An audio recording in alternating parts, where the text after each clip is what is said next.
rangka mempercepat pembentukan herd immunity COVID-19 di wilayah Provinsi Gorontalo. Polda Gorontalo dan Polres jajaran telah menyiapkan gerai vaksin yang siap melayani masyarakat setiap hari dari hari Senin hingga Sabtu pukul 8 pagi sampai dengan 15 waktu Indonesia Tengah.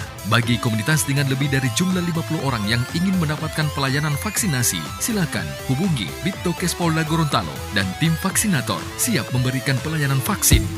Untuk vaksinasi, syaratnya membawa KTP dan bagi yang belum memiliki KTP dapat menggunakan kartu keluarga, usia 12 tahun ke atas, dalam kondisi sehat, apabila memiliki komorbid atau masalah kesehatan. Sebelum divaksin, berkonsultasi terlebih dahulu dengan dokter, tidak sedang tertular COVID-19 bila memiliki riwayat COVID-19 lebih dari 3 bulan. Bagi masyarakat yang belum divaksin, silakan mendatangi gerai-gerai vaksin yang tersedia. Manfaat vaksinasi COVID-19 merangsang sistem kekebalan tubuh, mengurangi risiko terjadinya peluruhan COVID-19 ketika tertular COVID-19. Dampaknya tidak berat, mencapai herd immunity, imunitas kelompok. Ayo, lindungi diri dan keluarga dari COVID-19. Wujudkan masyarakat yang sehat dan produktif dengan mengikuti vaksinasi. Pesan ini disampaikan oleh Polda Gorontalo. Kita sukseskan vaksinasi.